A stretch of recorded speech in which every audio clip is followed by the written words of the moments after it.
Hello and good afternoon. I am Gushin Garland and you're watching Firstpost, where we bring you the expanding coverage on West Asia crisis and more. Let's get started. Donald Trump has issued a fresh warning to Iran. The US president has cautioned Tehran that any retaliation will be met with overwhelming military force. This follows a joint US-Israel strike that killed Iran's supreme leader, Ayatollah Ali Khamenei, on Saturday morning. In a post on Truth Social, Trump said Iran was planning a strong response and stressed that if they act, the US would hit them with a force never seen before. Iran is carrying out retaliatory attacks on Gulf nations. The country's Islamic Revolutionary Guard Corps, part of its armed forces, said it is conducting its most intense offensive yet on US and Israeli bases in West Asia. They have vowed to punish the murderers of Supreme Leader Khamenei. Reports say Khamenei was killed in the early hours of Saturday while he was in his office. Trump called the 86-year-old Khamenei one of the most evil people in history. This is not only justice for the people of Iran, but for all great Americans and those people from many countries throughout the world who have been killed or mutilated by Khamenei and his gang of bloodthirsty thugs. He was unable to avoid our intelligence and highly sophisticated tracking systems, and working closely with Israel, there was not a thing he or the other leaders who have been killed along with him could do. Iran has declared a 40-day mourning period and 7 days of public holiday following Khamenei's death. Thousands gathered in the heart of Tehran, many dressed in black and chanting "Death to America" and "Death to Israel."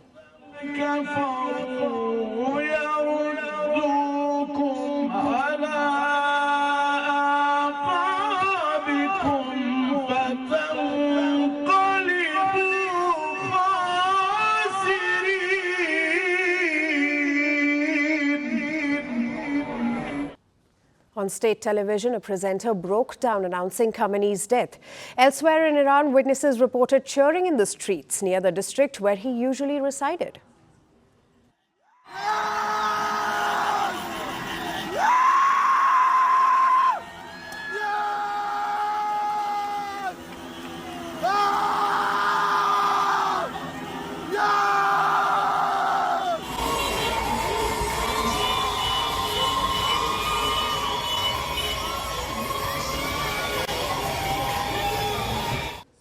Loud explosions continue across Iran as Trump vowed no let-up in strikes until the fall of the Islamic Republic, urging security forces to stand down. This is the single greatest chance for the Iranian people to take back their country. We are hearing that many of their IRGC, military, and other security and police forces no longer want to fight and are looking for immunity from us. Israeli Prime Minister Benjamin Netanyahu appealed to Iranians, and I am quoting him, "This is your time to join forces to overthrow the regime and to secure your future." Reza Pahlavi, son of the late pro-Western Shah toppled in 1979 Islamic Revolution, warned that any successor chosen from within the system would be illegitimate. He urged Iranians to stay vigilant and take to the streets in large numbers when he calls. The Islamic Republic has in effect reached its end and will very soon be consigned to the dustbin of history. Any attempt by the remnants of the regime to appoint a successor to Khamenei is doomed to fail from the outset.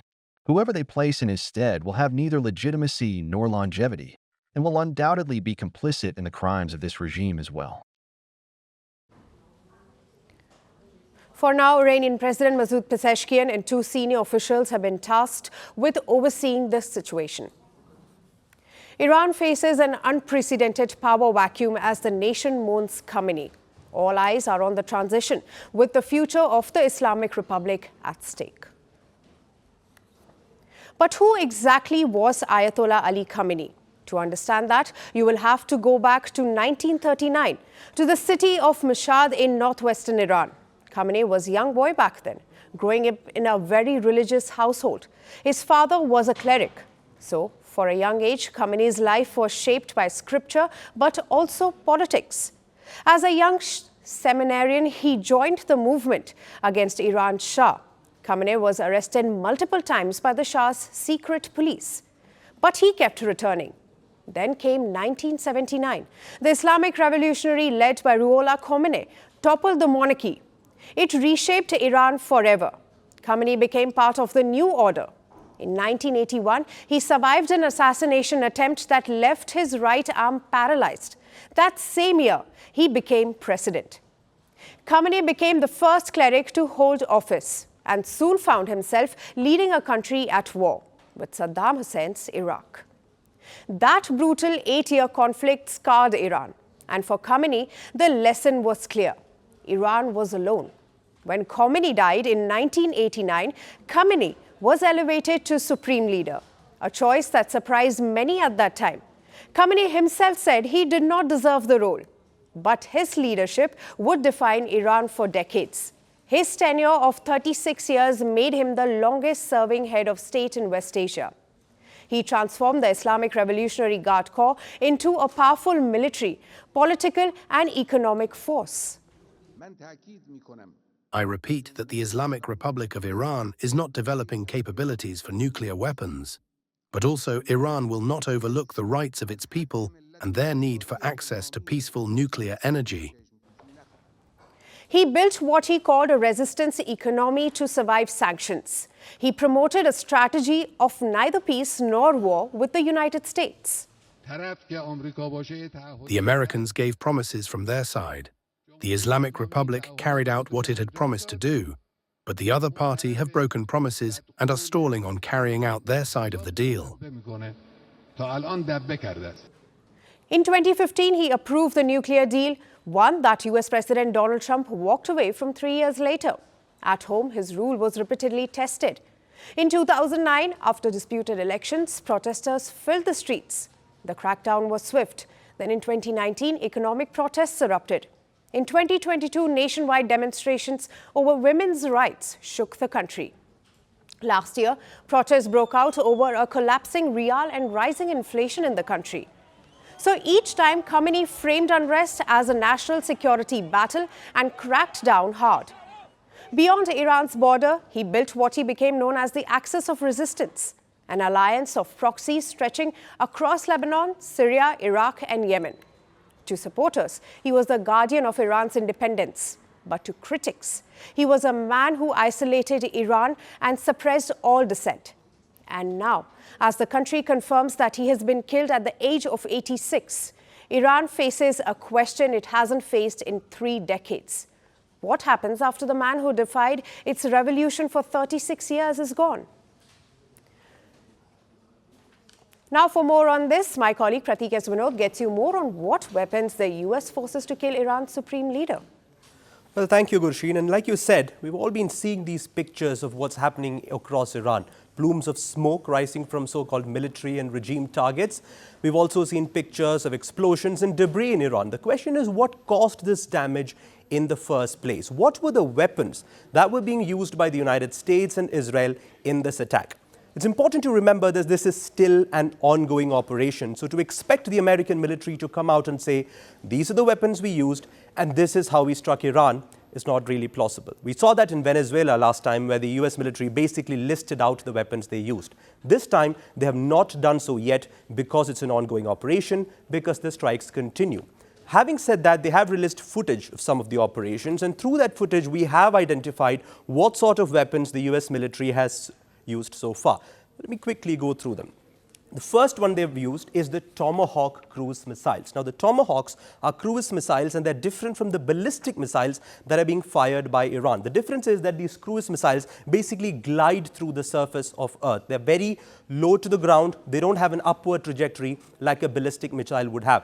The Tomahawks are long-range cruise missiles, and they have a range of nearly 1,600 kilometers, basically meaning these warships can be quite far away from the Iranian shores and still strike targets deep inside Iran. Moving forward, let's look at the dimensions of this missile. It's around 20 feet in length. Imagine more than 3 times my height. That's how long these cruise missiles are. They have a wingspan of 8.5 feet and they weigh around 1,500 kilograms. And they're manufactured by the US arms company called Raytheon.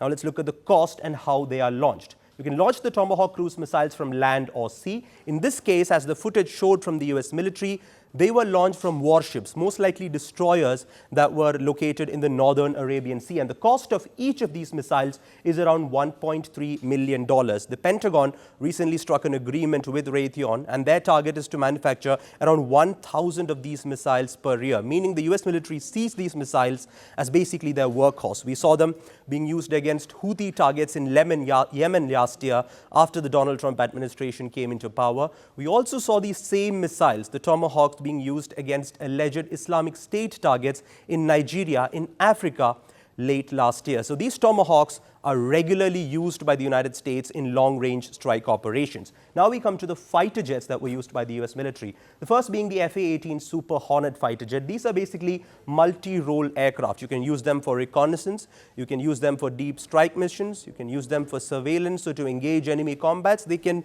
perform multiple roles in the air, and they're manufactured by Boeing, one of the most famous arms companies and also one of the biggest aviation companies in the world. So let's look at what these fighter jets are equipped with. They have standoff weapons which are used to fire from beyond visual range. They're like any fighter jet, they're equipped with missiles and cannons. And they're also the backbone of the carrier wings, which essentially means that these are the fighter jets that the US military relies on heavily on their aircraft carriers. They were developed in the late 1990s, so they're not really a modern or an advanced plane, but they proved their battle abilities in the 2003 Iraq War, and they continue to service US aircraft carriers in the region. These planes can also be upgraded, by the way, to create the EA-18 Growler version, which can also engage in some sort of electronic warfare combat as well. So very effective for the US military. Now we come to the F-35, a plane that virtually needs no introduction. It's a fifth generation aircraft manufactured by Lockheed Martin there. Again, one of the biggest US aviation and arms company in the world. A fifth generation fighter craft essentially is a stealth jet. It can do everything at once. It has its own electronic jamming capabilities. It can conduct deep range strikes, can engage in aerial combat. It's basically an all-in-one package. And most importantly, it's very hard to detect with modern radar and tracking systems. Now let's look at what it carries. It's got a cannon like any fighter jet. It's got air-to-air missiles. It's also got guided bombs. It can travel at up to speeds of 1.6 Machs, which is basically 1.6 times the speed of sound.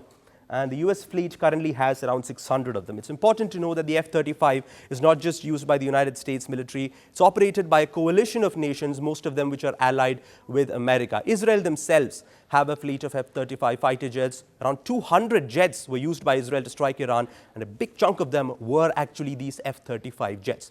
Beyond these, the US military also said something quite interesting. They actually used kamikaze or one-way drones this time around. These are basically suicide unmanned aerial vehicles. You fly them into enemy territory. They don't have any payload or missiles on board. They just simply crash into the targets. And ironically, it's actually Iran that perfected this technology with their Shahid drones. They manufacture these suicide drones in massive quantities, send them or flood the enemy territory with them. Some are intercepted, but some manage to reach their targets. These are very cheap, easy to produce, and they can overwhelm the enemy air defenses. And for the first time, the United States military say that they used a version of their own kamikaze or one-way drones. But like I said, this is an evolving situation. The war is still going on. So it's unlikely that we will get more details on how the US military is operating, where it's operating from, and what more we can expect on the equipment front. We'll have to wait until this operation is over for a proper dissection. But for now, it's back to you, Gurshin, for more on what's happening in West Asia. Thank you for that explanation, Pratik. And now, to get us more perspective on the present situation, we are now being joined by Dr. Eli Al-Hindi, who is a chairperson of the Department of Security and Strategic Studies at the American University in the Emirates. Mr. Al-Hindi, as we continue to track the latest, let's quickly begin with the recent updates. Iran just launched a massive barrage of retaliatory missiles at Israel and US bases, calling the airstrikes a UN Charter violation and act of aggression to kill diplomacy. How damaging can be this counterstrike? I mean, definitely Iran, especially after the confirmed decease of the supreme leader, they're going to use everything that they have in their capabilities, and they're going to try to cause as much damage as possible to Israel and to the United States posts in the region, including, as it seems, hitting civilian targets, which is, again, something out of control. And how much this is going to cause, it's not going to change the balance of power in the war, but it can definitely play on the PR, on the pressure that the Israeli government can feel from its own people, and of course, that the American President Trump can feel from the Congress and from the American public in case they actually achieve a hit or a death or casualties among the American soldiers. Interesting point you make over there, but as we continue to speak on how Iran is retaliating, President Trump wants to hit with force never seen before. Where do you see the situation spiraling to? Well, I think the whole hesitance of President Trump in the past month has been the fact that we don't know how effective is this military hit can be. Can it actually bring the Iranian government to the table to force them into an agreement? I doubt, because whoever is left in the Iranian regime, they're going to become more radical and more aggressive in that sense. Can the military hit for sure bring the downfall of the regime? Also not sure, and this is a regime that can produce second and third and fourth class leadership. As we know, they have plans for replacement on 4 levels in that sense. So what can this military campaign achieve? Definitely it can damage the regime significantly. It can damage its capabilities significantly. Whether this is going to be enough to bring them to the table or to cause the fall of the regime, this is yet to be seen. And meanwhile, of course, it's going to be mutual attacks with a clear notification that the Iranian attacks have been less aggressive than before, probably a sign of their decreasing capabilities. Speaking on the lines of regime change, who on Iran's new interim council running the country until a supreme leader successor is picked? Well, so far, it is very interesting to see that what happened, for now at least, is that they followed the constitution and they did not follow the wishes of the supreme leader, who has clearly and expressively mentioned specific names that he would want to run the show in his absence.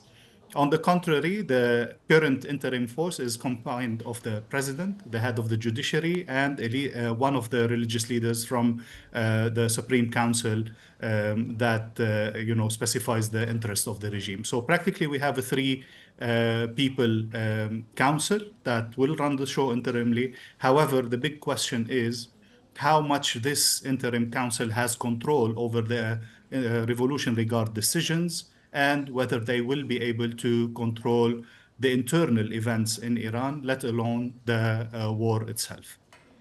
Now, speaking on the local situation, some Iranians are celebrating Khamenei's death while others mourn at shrines. What does this split reveal about residents' true stance right now? Definitely, this split is there since 40 years, since the start of the regime. However, what we have seen in the recent demonstrations is that the support of the regime has significantly decreased, and independent estimates assume that it has dropped from 60-70% to less than 40 or 30%. Definitely, this regime still held a lot of power and still was able to control the streets and crush any revolution, whether this one or the one before it with Mahsa Amini or the one before it. Now the situation could be potentially changing with, again, significant attacks and significant damage on all the military capabilities of the regime, be it the Iranian army or the Iranian Revolutionary Guard. Will this allow the people to take back to the streets and try to take over some cities or some areas in Iran? This is yet to be seen. Definitely, again, one of the main hesitance point for President Trump is, can we ensure stability in Iran and that Iran would not fall into complete chaos? This was one of the reasons why he was not willing to push for a change of regime. This is why all the countries of the Gulf were trying to say, be aware of the potential chaos that could result in Iran. Mr. Al-Hindi, thank you for your insights. Stay with us as we get back to you for more updates. My pleasure. And finally, as chaos in West Asia escalates, Iranian retaliatory strikes have hit the United Arab Emirates, expanding the conflict beyond Iran's border after the death of Supreme Leader Ayatollah Ali Khamenei. In the latest, several airports in the region have been targeted. First, at Dubai International Airport, passengers rushed to evacuate smoke-filled corridors on Sunday. Visuals showed people running through a haze as alarms blared. Authorities later confirmed that a concourse sustained minor damage and 4 staff members were injured. Emergency teams were immediately deployed. Ambulances were seen speeding towards the airport. But the disruption was far from minor. All flights in and out of Dubai's 2 main airports have been suspended until further notice. In fact, not just Dubai, but airspaces over most parts of West Asia have been shut. Flight tracking maps showed vast empty corridors in skies that are usually among the busiest in the world. Yesterday, a fire also broke out near the iconic Palm Jumeirah district. Smoke was seen rising from the direction of the Fairmont, the Palm Hotel. Authorities confirmed the property was damaged in a strike. Video showed missile trails lighting up the night sky. Interceptors streaked overhead, explosions rattled buildings, and residents rushed for cover. Inside the UAE, anxiety is growing as the explosions continue. Grocery delivery apps show delays. Some residents are stocking up on essentials. However, officials insisted supply chains remain stable. The UAE Ministry of Defense said its air defense systems intercepted a barrage of Iranian missiles and drones. According to that statement, at least 137 missiles and nearly 210 drones were fired towards UAE's territory. The vast majority were destroyed or intercepted. The Embassy of Indians in Abu Dhabi advised Indian nationals to avoid unnecessary travel and follow officials' guidelines. The Consulate General in Dubai continues to function. Missiles have also been intercepted over Doha, while in Bahrain, a drone strike damaged facilities at its international airport. Authorities reported material damage but no loss of life. Debris also landed near US 5th Fleet Service facility in the kingdom. In the northwest, explosions have been reported near the Erbil airport in Iraq. Residents described loud booms and windows shaking as phone alerts urged people to shelter indoors. Iran says it is targeting missiles at several Gulf cities in response to US and Israeli strikes on its territory. The strikes mark a rare and dramatic moment for the Gulf, with many wondering, is this the beginning of a much wider conflict? Now let's go back to our guest, Dr. Ali Al-Hindi, for more insights. Sir, welcome back. How prepared are Gulf nations like the UAE and Bahrain to defend against ongoing Iranian missile and drone strikes? And what risks does this pose for civilians and regional air travel? Well, definitely in terms of defense capabilities, they are very well equipped. They have their own, and they have the ones that are in partnership with the US and so on. So definitely in terms of defense, the damage has been much less, thankfully, than could have been with all the attacks that Iran has launched on these countries. Now, the surprising fact is that these were the specific countries that were pushing for de-escalation and pushing for relieving the tension from Iran and trying to push for a diplomatic accord between the US and Iran. And these were the countries that were first targeted. And as you mentioned in your introduction, these are not attacks simply on military bases. They have reached civilian areas, they have reached the airport, they have caused significant damage on these countries' economies, which is something that cannot be taken lightly at all. Now, will the Gulf countries rush into declaring war and engaging into the warfare? I don't think so. These are countries that are so keen on preserving stability, that survive on their economic well-being. And thus, I don't think they will be rushing into engaging into war, but definitely they will be very severe in defending their sovereignty and their airspace and their citizens. And probably Iran has lost whichever support they were trying to provide in easing down all the situation in the region. And before we let you go, Mr. Al-Hindi, could the escalation following Khamenei's death and Iran's retaliatory strikes trigger a broader conflict in West Asia? And what role might international powers play in de-escalating the situation? I mean, definitely the different attacks that we have seen since the declaration of the death of Khamenei has been more violation of the red lines and more aggressive in their nature. Again, I don't think this will lead the countries in the direct surrounding of Iran to actually engage into warfare. So I doubt the countries involved in the direct war will be increasing, especially that potential joining of this war will be perceived as an alliance with Israel, which many of the countries of the region are reluctant to do. Definitely, different powers around the world are all pushing for diplomacy, but I doubt that any of them, neither Russia nor China, nor the European Union, can actually influence the decision of President Trump, who seems to be very keen on making this war practically count and result in a different situation. He is completely refusing to go back to the status quo, and he will not accept that the Iranian regime recovers from the strike without a significant change of behavior. Mr. Al-Hindi, thank you for sharing your insights, and we hope you and your family pleasure. are keeping safe. Thank you. That's all for now. Thank you for joining us. I am Gursheen Garland. Stay tuned to First Post as we bring you continuous coverage on the West Asia crisis.